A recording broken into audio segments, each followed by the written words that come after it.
Yes, good afternoon, everyone. So, in last lecture, we had discussed about some important parameters related to combustion like air-fuel ratio, stoichiometric air-fuel ratio. We also discussed some points related to complete and incomplete combustion. When combustion is said to be complete, when it is said to be incomplete, what are the reasons for getting incomplete combustion? Okay. And apart from that, we have also solved a couple of problems on combustion.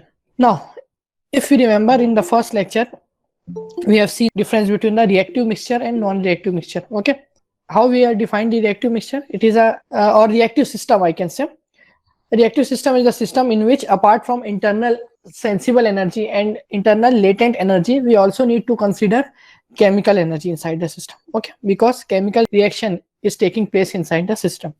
So till now we have studied lot of things about combustion, but we did not lecture we were going to discuss about the chemical energy. So the energies involved in combustion reactive system. Okay, so we are going to study following contents in this lecture: change in energy during chemical reaction, enthalpy of reaction or heat of reaction, then factors affecting enthalpy of reaction, standard reference state, enthalpy of combustion or heat of combustion, higher heating value and lower heating value, and enthalpy of formation. Okay, so all these things we are going to discuss today. So the first thing is change in energy during a chemical reaction. Okay, so for any thermodynamic process, if we apply the first law of thermodynamics, then we know that it's Q is equal to delta E plus W, where Q is the heat, W is work, and delta E is the change in energy during the process. Okay, now this change in energy delta E can be written as delta U in case of closed system, and in case of open system the change in energy would be total change in internal energy plus total change in kinetic energy plus total change in potential energy. Okay, तो अगर हम kinetic energy या potential energy की बात करें तो ये जो कैलकुलेट करते हैं हम कोई भी सिस्टम के लिए, वो with reference to the surrounding हम कैलकुलेट करते हैं. ठीक है, मतलब कोई एक सिस्टम रखा हुआ है कहीं, तो वो सराउंडिंग के रिस्पेक्ट में उसकी एनर्जी निकालते हैं. पोटेंशियल एनर्जी में सराउंडिंग मींस अर्थ के कितने लेवल पे वो ऊपर में सिस्टम रखा हुआ है, तो उसके हिसाब से उसकी पोटेंशियल एनर्जी डिसाइड होगी. वो सराउंडिंग में कितने स्पीड से मूव हो रहा है कोई सिस्टम, तो उसके हिसाब से उसकी काइनेटिक एनर्जी डिसाइड होगी. ठीक है, बट ये तो होगा जो हमको बाहर से दिखाई दे रही है. उसके अलावा एक एनर्जी वो होती है जो हमको सिस्टम के अंदर रहती है, that is called as internal energy, which is sum of all the microscopic form of energy. ठीक है, काइनेटिक एनर्जी और पोटेंशियल एनर्जी को हम क्या बोलते हैं? मैक्रोस्कोपिक.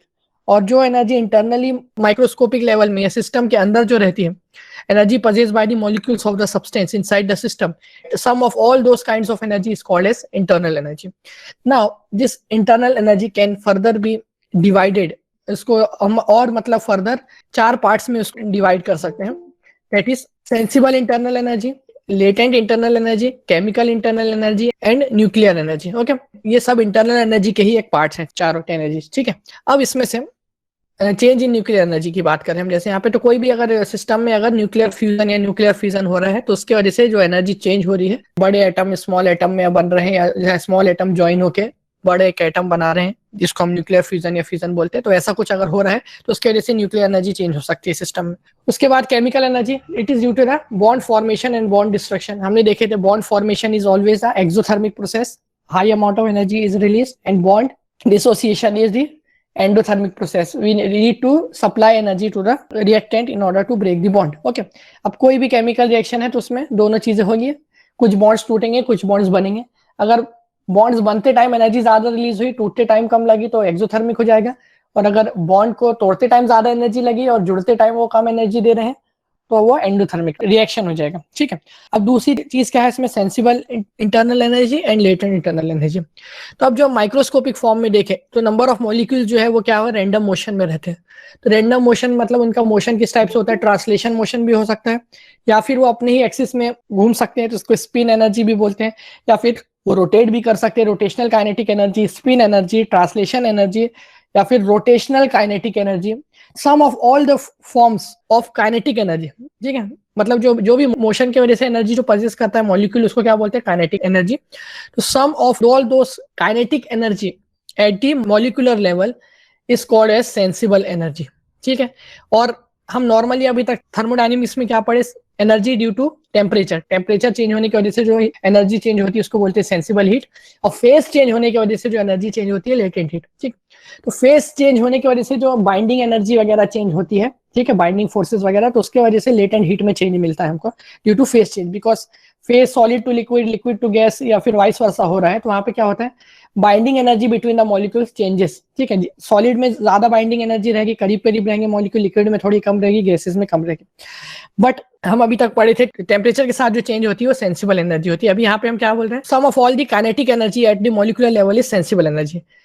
दोनों चीजें कैसे वैलिड है, because temperature is the measure of average kinetic energy of the molecules of the substance as per the kinetic theory of the gases. Higher the temperature, higher would be the kinetic energy of the molecule, और we can say higher the kinetic energy of the molecule, higher will be the temperature of the substance. Okay, तो ये तो बहुत general definition हो गई, जो हम बोलते हैं कि temperature is nothing but degree of hotness और कोल्डनेस। तो एक्चुअली हमको काइनेटिक एनर्जी के टर्म्स में उसको डिफाइन करना चाहिए। ओके, नाउ कब ऐसा कोई प्रोसेस है जिसमें चेंज इन एनर्जी कुछ इस तरीके से होने वाले, अब हमको क्या करना है, अभी फिलहाल हमारे लिए क्या इंपॉर्टेंट है, हमको केमिकल एनर्जी डिस्कस करना है यहाँ पर। तो assuming the atoms of each reactant remain intact, there is no nuclear reactions.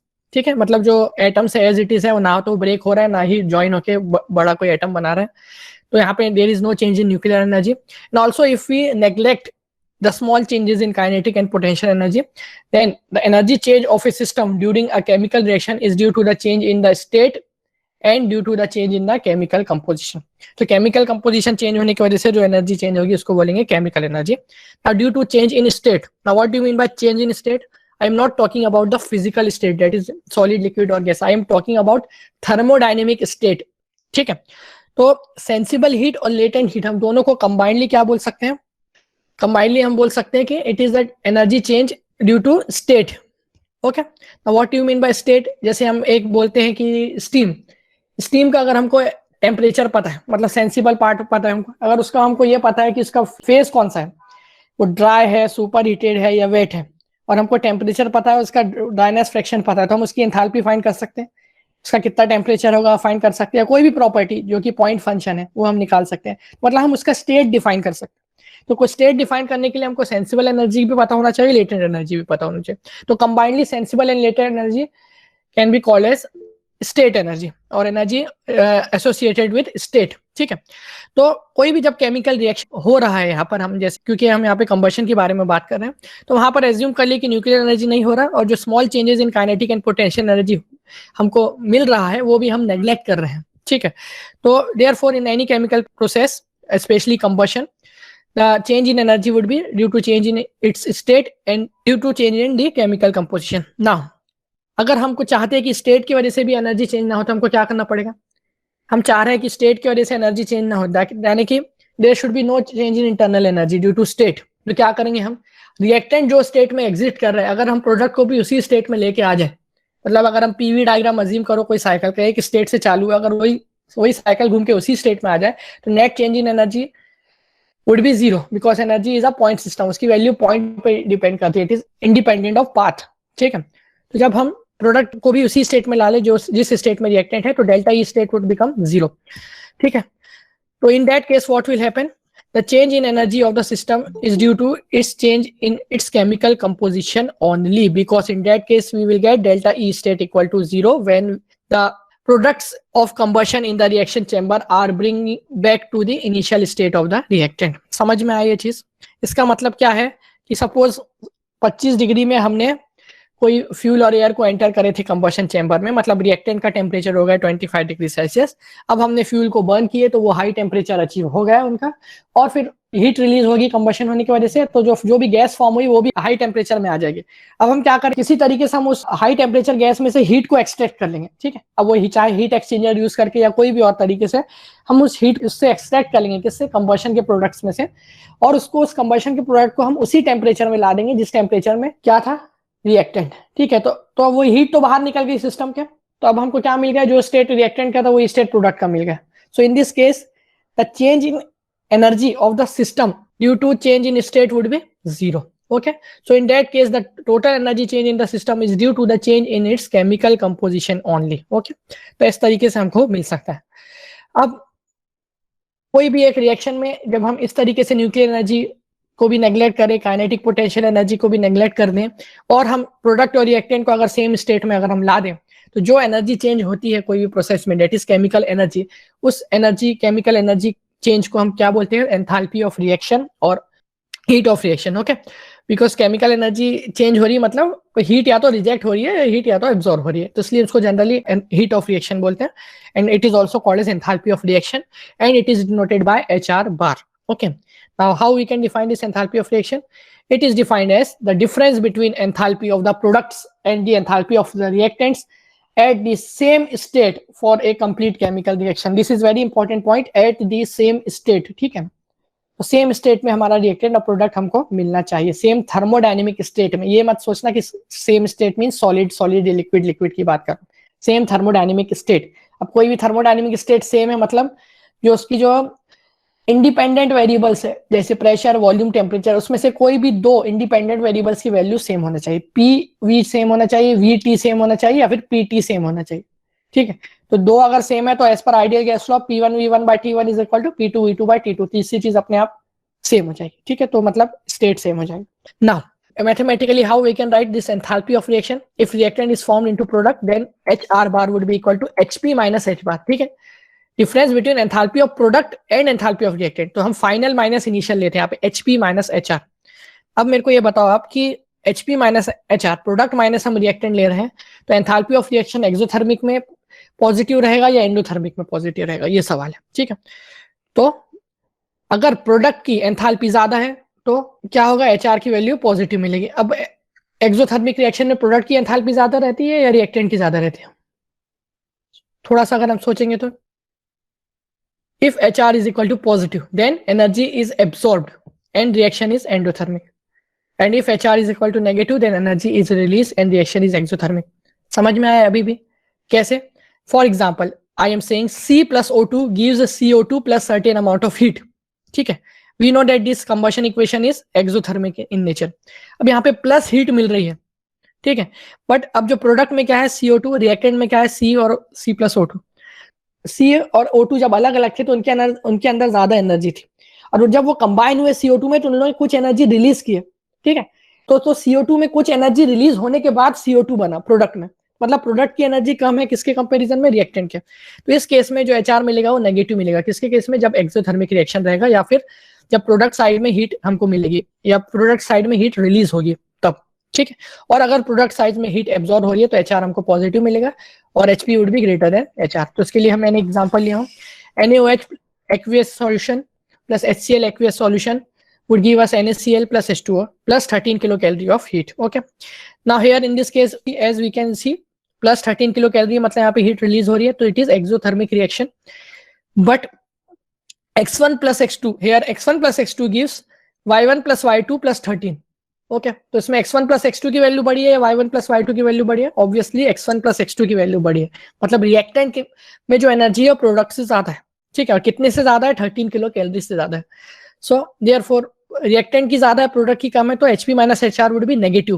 Therefore जितनी भी हीट यहाँ पे रिलीज हुई उसको नेगेटिव टर्म में लिखेंगे अगर हम, HR bar would be equal to minus 13 kilo calorie per mole of NaOH, पर मोल ऑफ HCl, पर मोल ऑफ NaCl, पर मोल ऑफ H2O।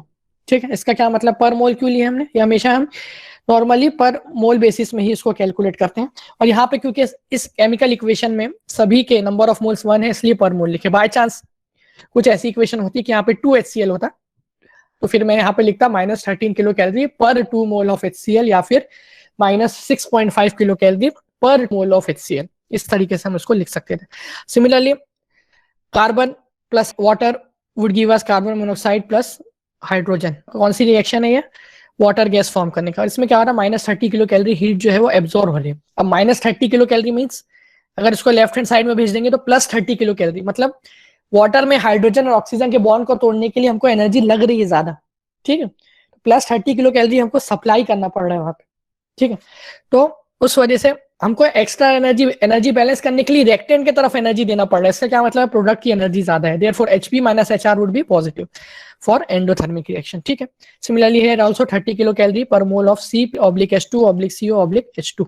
ठीक है, तो I hope enthalpy of reaction समझ में आया होगा किसको बोलते हैं। ठीक है, सो it is nothing but difference between enthalpy of product minus enthalpy of reaction. It is generally defined for a particular reaction. Okay. Now, factors affecting enthalpy of reaction. ये जो enthalpy of reaction की value है वो किन factors पे depend करती है? So the first factor is physical state of reactant and product. ठीक है. अब जैसे यहाँ पर मैंने reactant के physical state same लिया हूँ, product में अलग physical state मिल रहा है हमको. So H2 gas plus half O2 is giving me H2O gas, that is water vapor in the first case, and I am getting water in liquid form in the second case. And in the first case, the amount of heat released is H1 kilocalorie, and in the second case, the amount of heat released is H2 kilocalorie. अब यहाँ पर दोनों ही cases में हमको heat release हो रही है, because यहाँ पे क्या हो रहा है, हाइड्रोजन का ऑक्सीडेशन हो रहा है, कंबशन प्रोसेस हो रहा है। अब यहाँ पर इन दोनों केसेस में H1 और H2 में कौन सी हीट ज्यादा रहेगी और कौन सी कम रहेगी? तो जब H2 किलो कैलोरी है वो जो है ज्यादा है किससे, H1 से ज्यादा रहेगी। क्यों? क्योंकि लेफ्ट हैंड साइड तो दोनों के सेम है, तो एनर्जी उनकी केमिकल एनर्जी जो है वो सेम रहेगी। अब लिक्विड को हमको अगर गैस में कन्वर्ट करना है तो उसको सर्टेन हीट सप्लाई करना पड़ेगा। ठीक है, लिक्विड को गैस में कन्वर्ट करने के लिए सर्टेन हीट उसको देना पड़ेगा।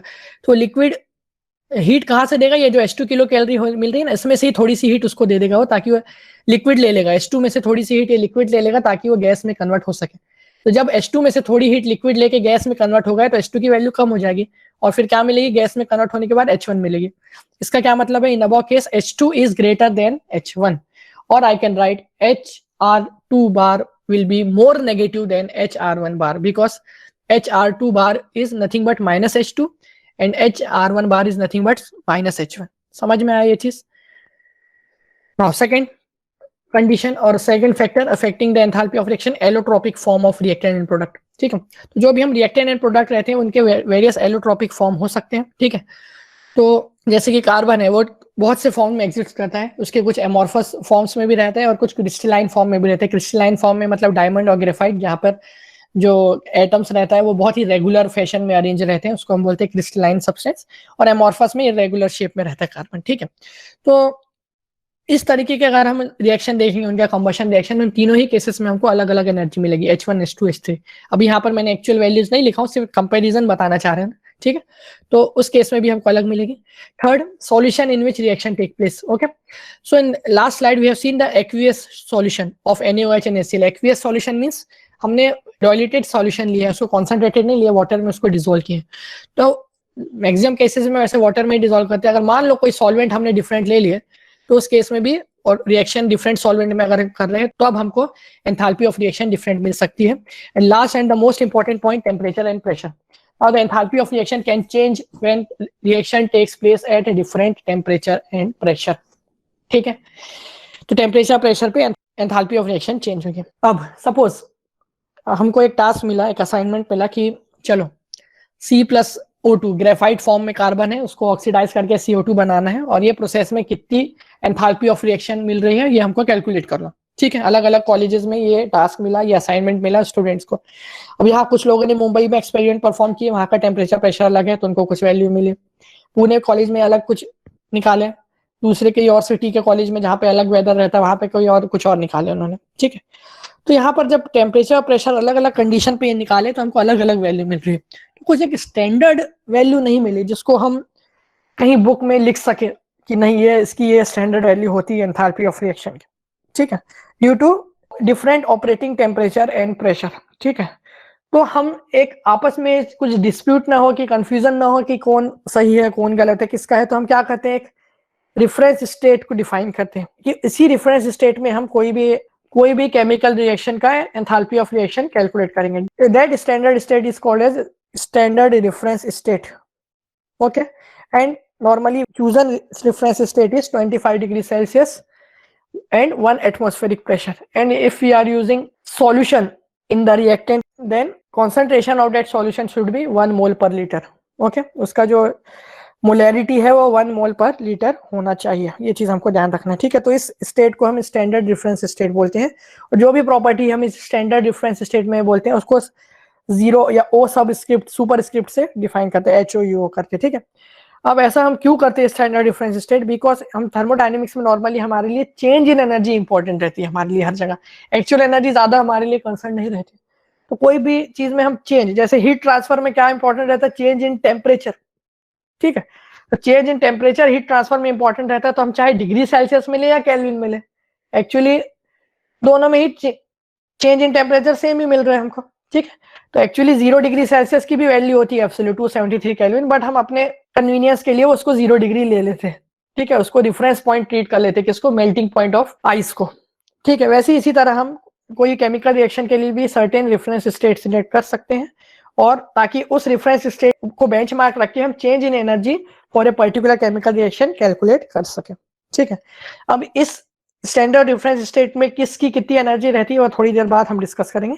इसमें एक पॉइंट एक और ये है कि कुछ रिएक्शन ऐसी हो सकती हैं, जैसे हम बोले कि एंथैल्पी ऑफ रिएक्शन हमको हमेशा इस टेम्परेचर और प्रेशर पे कैलकुलेट करना पड़ता है, बट कुछ ऐसी रिएक्शन होती हैं जो 1 एटमॉस्फेरिक प्रेशर और 25 डिग्री सेल्सियस में ऑकर ही नहीं हो पाती, ठीक है, उसको सर्टेन ज्यादा टेम्परेचर लगता है मे बी उसके बॉन्ड को टूटने को, तो उस केसेस में हम स्टैंडर्ड डिफरेंस टेम्परेचर को ज्यादा भी कंसीडर कर सकते हैं, बट प्रेशर उसमें भी 1 एटमॉस्फेरिक ही रहेगा, ठीक है। So the enthalpy of reaction corresponding to the reference state is called as standard enthalpy of reaction and it is noted by HOR bar, ठीक है। अब इसके बाद किन किन का स्टैंडर्ड डिफरेंस स्टेट में कितनी एंथैल्पी रहती है वो थोड़ा सा हम आगे देखेंगे, पहले अभी देख लेते हैं हम एंथैल्पी ऑफ कंबशन और हीट ऑफ कंबशन, ठीक। Now we have just seen enthalpy of reaction, enthalpy of any chemical reaction, and what is combustion? Combustion is also a chemical reaction where the fuel is oxidized and the large amount of heat is released, ठीक है। तो actually combustion is a special kind of chemical reaction, तो similarly enthalpy of combustion is a special case of enthalpy of reaction, तो इसको हम थोड़ा सा combustion के context में अलग तरीके से define करते हैं। For combustion process, the enthalpy of reaction is usually referred to as enthalpy of combustion or heat of combustion. इसको कैसे define करते हैं? It is the enthalpy of reaction during a steady flow combustion process when 1 kilomole or 1 kg, अब चाहे per kilomole ले या 1 kg ले, of fuel is burned completely at a specified temperature and pressure and represents the amount of heat released, ठीक है।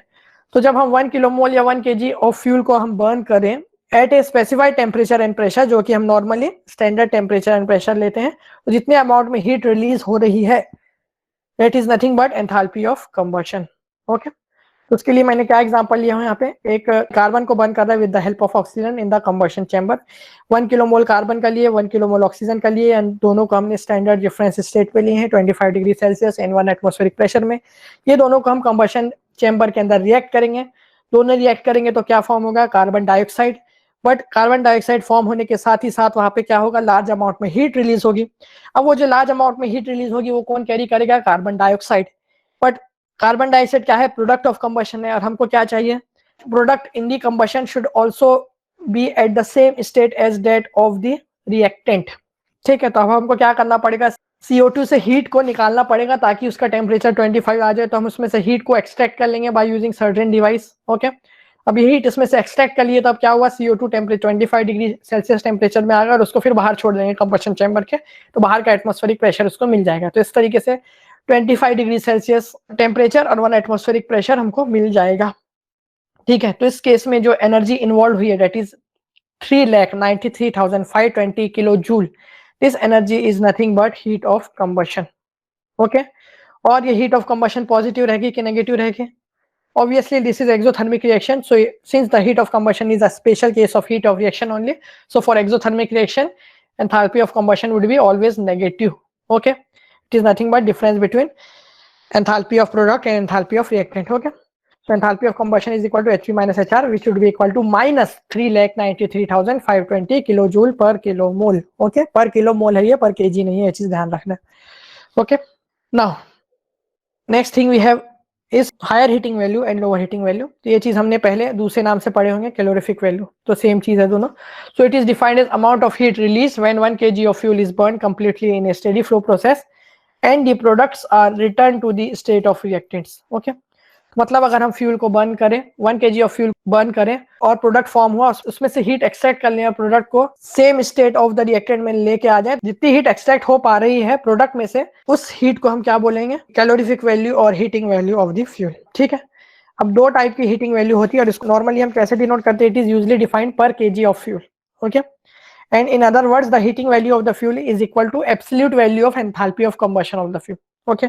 मतलब enthalpy of combustion को हम नेगेटिव की तरह ट्रीट करते हैं, ठीक है। Enthalpy of combustion means product minus reactant कितनी है, हायर हीटिंग वैल्यू क्या बता रहा है, कितनी हीट रिलीज हो रही है प्रोडक्ट में. So it is nothing but absolute value of higher heating value is nothing but absolute value of enthalpy of combustion HC. अगर एंथैल्पी ऑफ कंबशन हम किलो मोल की जगह पर केजी कैलकुलेट करें तो उसकी एब्सोल्यूट वैल्यू जो रहेगी वो हीटिंग वैल्यू के बराबर रहेगी. अब ये जो हीटिंग वैल्यू है या फिर कैलोरीफिक वैल्यू है तो उसको दो तरीके से हम निकाल सकते हैं. एक होती है हायर हीटिंग वैल्यू, दूसरी होती है लोअर हीटिंग वैल्यू. तो उसके लिए एक एग्जांपल है यहाँ पर, एक फ्यूल और एयर मिक्सचर को हम बर्न कर रहे हैं. ठीक है, बर्न करने के बाद वो फिर हमने कंबशन प्रोडक्ट्स में से हीट को एक्सट्रैक्ट कर लिया. तो इनिशियली हमको सर्टेन हीट मिली और प्रोडक्ट ऑफ कंबशन में वाटर वेपर सपोज प्रेजेंट है. ठीक है, प्रोडक्ट ऑफ कंबशन में वाटर वेपर सपोज प्रेजेंट है. तो वो जो बाहर मिली heat, that amount of heat after burning 1 kg of fuel is lower heating value of the fuel. ठीक है, अब अगर हम जो वाटर वेपर जो है वो क्या कर रहा है, लेटेंट हीट को कैरी कर रहा है अपने साथ. अब हम उसको वाटर वेपर को फर्दर कूल करके उसको लिक्विड में कन्वर्ट कर ले, मतलब उसकी लेटेंट एनर्जी को हम छीन ले, यानी लेटेंट एनर्जी को भी हम बाहर कहीं यूटिलाइज करें. So then the total amount of energy release by burning 1 kg of fuel would be called as higher heating value. समझ में आया? So the heating value depends upon the phase. The heating value is called the higher heating value when H2O in the product is in the liquid form, and it is called as lower heating value when the H2O in the product is in the vapor form.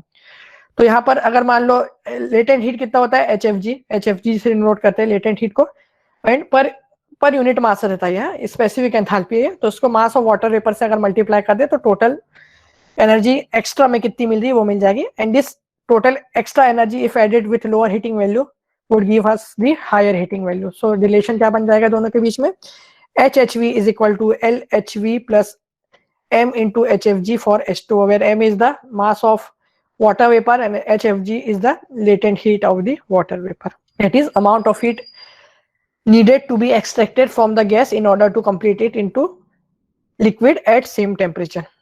ठीक है, next thing we have enthalpy of formation.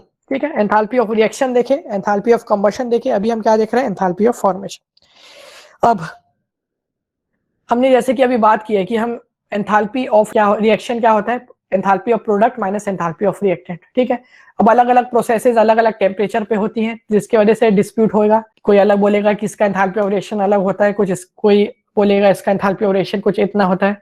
तो उसके लिए हमने क्या किया, वो चीज को हटाने के लिए हमने क्या किया, स्टैंडर्ड डिफरेंस स्टेट कंसीडर कर लिया. ठीक है, अब हमने स्टैंडर्ड डिफरेंस स्टेट कंसीडर तो कर लिया, और उन जो भी वो स्टैंडर्ड डिफरेंस स्टेट कंसीडर करने के बाद जो भी एंथैल्पी ऑफ रिएक्शंस हमको मिली वो हमने किसी एक टेबल में फॉर्म करके रख दिए. जैसे स्टीम टेबल एक बनाते हैं वैसे ही एक टेबल बना दी मान लो हमने. ठीक है, अब क्या हो रहा है, अगर स्टैंडर्ड फ्यूल है हमारे पास, अगर हम कंबशन की बात करें जैसे मीथेन, इथेन, प्रोपेन, ब्यूटेन, तो उसकी स्टैंडर्ड इक्वेशंस रहेंगी, क्या स्टैंडर्ड केमिकल रिएक्शन रहेगी. तो उसमें हमको स्टैंडर्ड प्रोडक्ट्स पता रहेगा क्या क्या बनेंगे. लेकिन हम नॉर्मली ऐसा करते नहीं है प्रैक्टिकल केसेस में. हम actually mixture of various hydrocarbon लेते हैं बहुत सी जगह में. जैसे मैंने लास्ट लेक्चर में भी एक एग्जांपल दिया था किसका, LPG का. It is a mixture of propane and butane.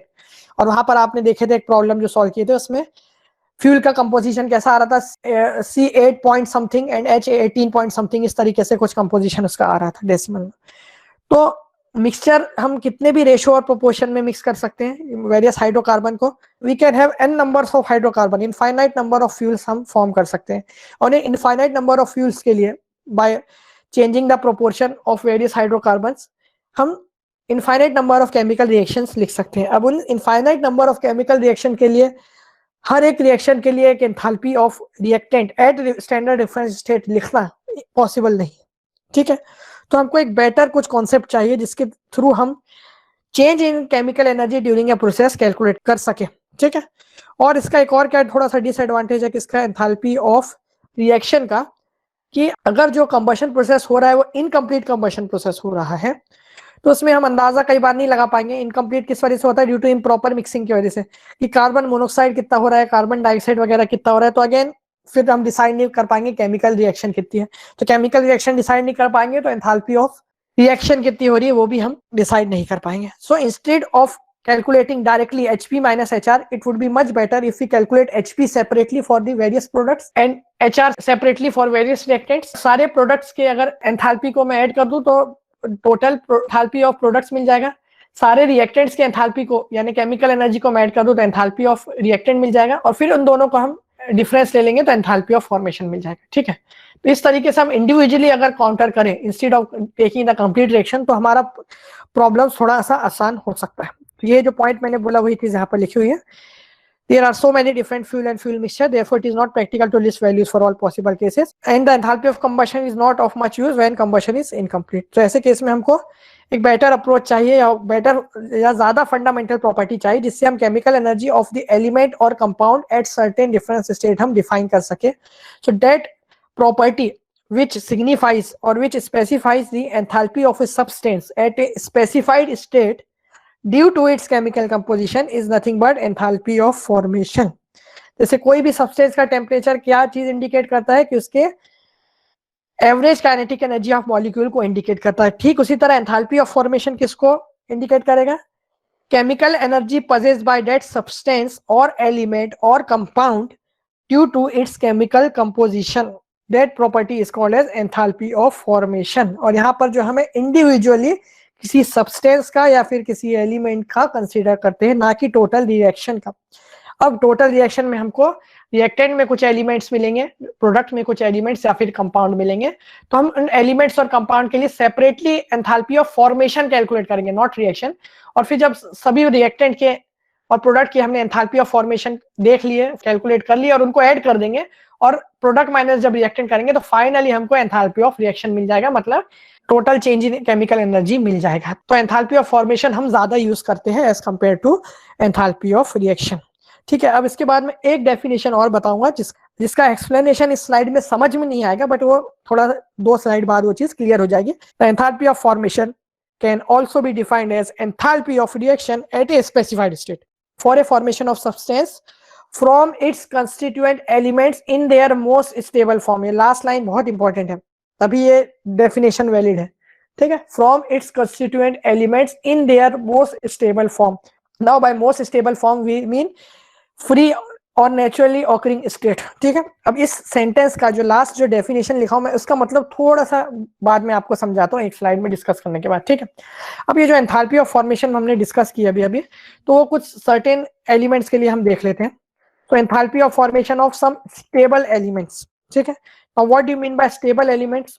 Stable elements mean जो नेचुरली और फ्री ऑकरिंग स्टेट में एग्जिस्ट करते हैं at standard difference state of 25 degree Celsius and 1 atmospheric pressure.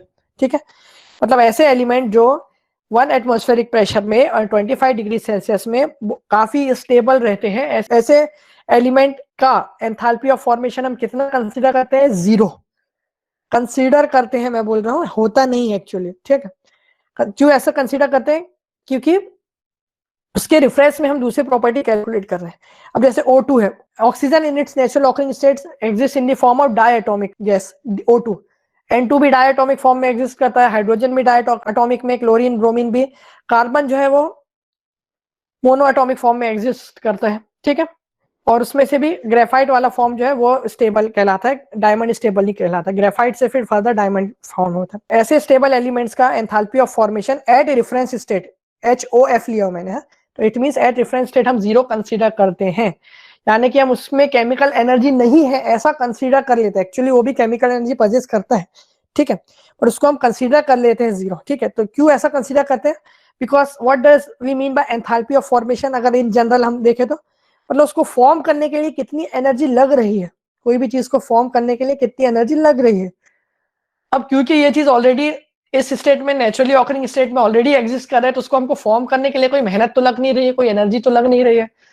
Therefore, enthalpy of formation for these stable elements at standard reference state can be considered as 0. Okay? उसके अलावा और भी चीजें होती है, जैसे व्हाइट फॉस्फोरस का 0 होता है और sulphur in its S8 orthorhombic structure का उसका भी 0 होता है, पर वो सब अभी हमारे लिए इंपॉर्टेंट नहीं है। हमारे लिए क्या इंपॉर्टेंट है? वही चीज इंपॉर्टेंट है जो कंबशन प्रोसेस में यूज होगा। ज्यादा कंबशन के बाहर की केमिस्ट्री में अभी हमको नहीं जाना। ठीक है, our discussion would be limited to combustion only. So the stable form of element का क्या मतलब है कि जो एलिमेंट केमिकली स्टेबल है at 25 degree Celsius and 1 atmospheric pressure, और nitrogen exist in diatomic form at 25 degree Celsius and 1 atmospheric pressure, it does not exist in monoatomic form, ये मैंने अभी बताया आपको।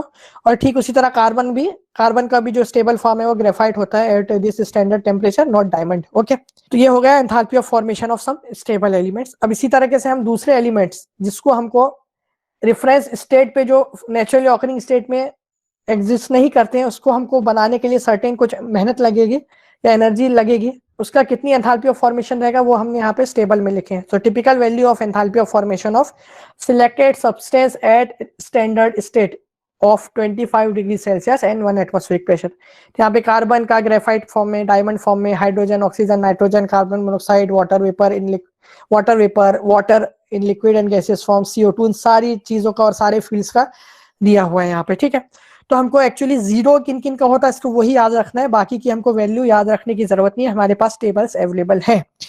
अब ये जो टेबल्स अवेलेबल है जस्ट लाइक स्ट्रीम टेबल, ये हमारे एग्जाम में अलाउ कर सकते हैं पर करते नहीं है हमको, और हमको जो क्वेश्चन आते हैं एग्जाम में ये टेबल की वैल्यूज क्वेश्चन में ही दी हुई रहती है। ठीक है, ठीक, तो उसके बारे में हमको टेंशन लेने की जरूरत नहीं। हाँ, जिनका जीरो रहेगा वो क्वेश्चन में शायद नहीं दिया रहेगा, वो हमको पता होना चाहिए किन किन का जीरो रहेगा। ठीक है, now formation of carbon dioxide from stable elements. So again I am taking the same example, that is combustion of carbon dioxide from its most stable form, that is graphite. So graphite is oxidized to carbon dioxide. So this is our chemical reaction, C graphite plus O2 is giving us CO2. अब यहाँ पर मैंने कितना लिया उसका standard reference state पे लिया हूँ, कार्बन को और ऑक्सीजन को 25 डिग्री सेल्सियस पे 1 एटमॉस्फेरिक प्रेशर पे, और साथ ही साथ हम इसको क्या कर रहे हैं, ऑक्सीजन को भी सेम स्टेट पे ले रहे हैं और इनको रिएक्ट करा रहे हैं कंबशन चैम्बर में। अब इनको रिएक्ट कराएंगे तो क्या होगा, फ्यूल बर्न होगा, फ्यूल बर्न होने की वजह से केमिकल एनर्जी रिलीज होगी और प्रोडक्ट फॉर्म होगा CO2, और CO2 हीट को कैरी करेगा तो हाई टेम्परेचर में रहेगा, फिर उस CO2 को हम कूल करेंगे और उसमें से हीट पूरी बाहर निकाल लेंगे और उसको कंबशन चैम्बर के बाहर छोड़ देंगे, तो वापस से वो रिएक्टेंट के स्टेट में आ जाएगा। तो टोटल एनर्जी जो CO2 से हम निकाले, that amount of energy is reaction. Therefore, enthalpy of reaction for the above equation is given by Hp minus Hr. Now, इस Hp को, that is enthalpy of product को हम किस तरीके से लिख सकते हैं, in the form of enthalpy of formation of CO2 या फिर enthalpy of formation of products. अब यहाँ पर enthalpy of product Hp को कैसे लिखने का क्या तरीका है, देखो यहाँ पे। So it is equal to summation of product of number of moles of product into enthalpy of formation of product at standard reference state. ये इसका मतलब NP इंटू HFOP।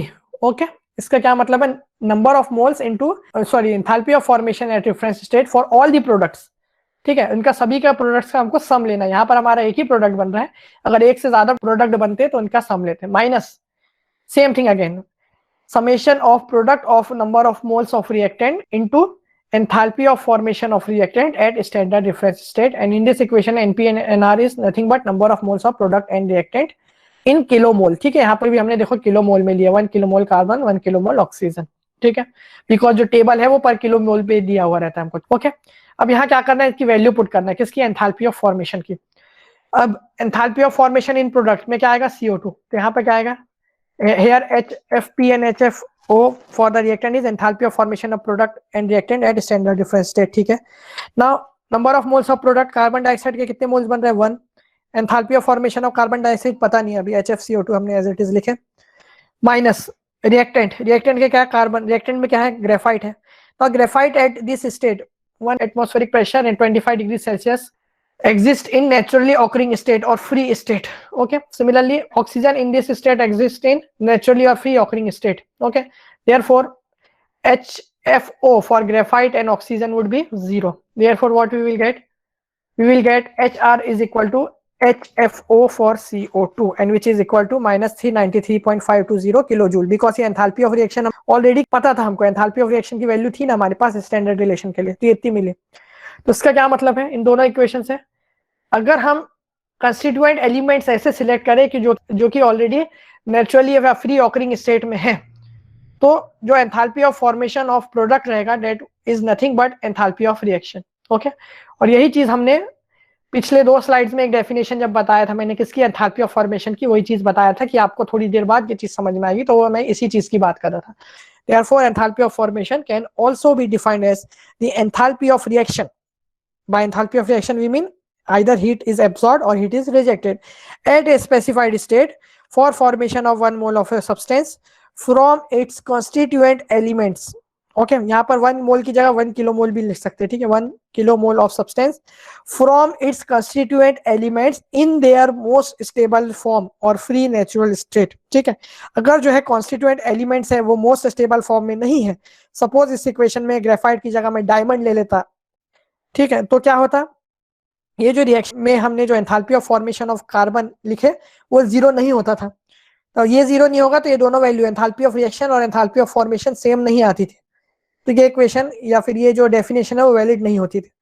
तो अगर ये डेफिनेशन में लास्ट लाइन इसलिए लिखना बहुत जरूरी है, तभी enthalpy of formation enthalpy of reaction के बराबर होगी। Okay, so this is the another definition of enthalpy of formation. Okay, this is all about the various energies involved in the combustion. Okay, then see you in next class. Thank you.